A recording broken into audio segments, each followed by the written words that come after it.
first time I'm lost in your eyes. They told me that you'll be mine. Won't you stay? Won't you stay? Can you stay? Won't you stay?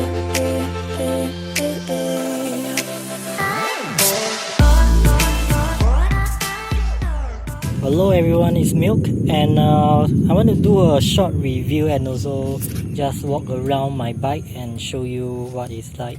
So Ducati Monster 821, the suspension fronts are Kayaba and not adjustable, and the real one is Skwal and is adjustable. For the brakes, front and back both Brembos, really strong brakes, and I really like it.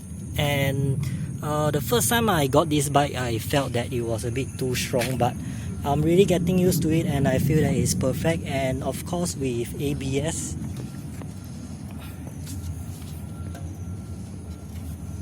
The seat is very comfortable. It's gel seat instead of the normal foam or sponge ones. I can sit on this bike for like 2 to 3 hours on a road trip, and I still feel okay. And the height of this bike, 1.7 meter tall. I have to tiptoe on both of my feet, and it's actually adjustable. You can lower it. So now I'm actually using the taller configuration. And the riding position of this bike is pretty upright, but compared to other naked bikes that I've ridden, this is a little bit more forward. You have to lean forward a bit, and the handlebars are really wide. So it will take a while to get used to the handling. Let me show you the under seat storage.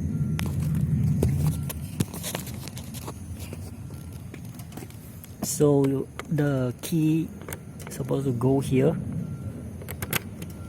You can see that there's not much storage, but compared to other bikes, this one is considered pretty good. So you have your standard toolkit here from Ducati, and this is my helmet lock. All these wires are not supposed to be here. All these are actually my camera wires, but my camera got a bit of problem, so I remove it. But the best thing is that under this seat, there's this place where you can store anything and just hook it so it won't move around. So what you see here is actually my rain pants. Let me show you the dashboard and also the controls. So this is what the dashboard looks like. I like the design of it because everything is like so organized. Like you can get any info you want just with one glance. So here the controls, you can see the high beam. So this is to flash it, and if you push it down, it will hold the high beam there. And to on the hazard light, you actually have to do this. Just hold the left signal and it will turn on. Then to turn it off, just push it left or right. And this one is the horn, and this one is the up button for the menu, also the down, and this is actually select. So this button is the most important one, because what it actually does is that okay, you can see I press it once, it will start toggling like what mood I want it to be on. So it has 3 modes, sports being the fastest, and touring the second, then urban is the slowest. So in a sports mode, you would actually have 112 HP. You can actually customize all the modes, so you can maybe increase the ABS or the Ducati traction control, or decrease it as and when you like. So this one is the temperature, the time, and for this part here, right, I can push the up button here and it will toggle. You can see the mileage, trip A, trip B, the trip time since your last petrol pump, then back to the time. Then for the down button is for this side, This one is the fuel consumption average lah. So you press again. This one is the instant consumption. Then average speed, the air temperature. Also this one is the coolant temperature. This one is the air temperature. Then back to the consumption average. So if I want to do more customization to the menu, to the bike, right, I can hold the down button like this. You'll go into this mode where you can do a lot of customization, like this one RM. What's RM? I'm not even sure. Or RM is customizing all the modes lah. Okay, so this one is the battery level. So at 12.5 volts now. Then backlight, meaning the backlight of your display. Then the lap actually turns on your timer, like if you want to use it on the track. I've never used it before, so I don't know how to use it. So the clock to set the time, of course. Then pin number, some servicing shit that I don't know about. Then RPM, what is this? I have no idea what is this also. Then unit is your speed unit and all. That's all. So I'm going to let you hear what's the startup of the bike like. And I can tell you now it's going to sound like shit on the camera. The real thing actually sound very different because it's very bassy and it has a type of grungy sound. So you need a very good mic to capture that sound. So just bear with it. Okay, here we go. This one is the start button. So when you Q switch, it's going to cover up the button, and I really like this design.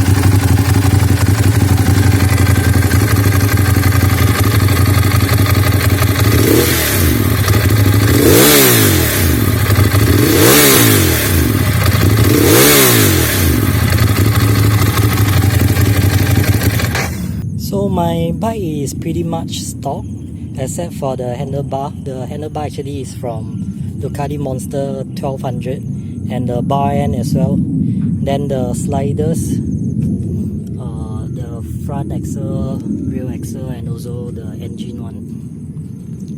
Then the USB charger which I installed here, very useful for my road trips.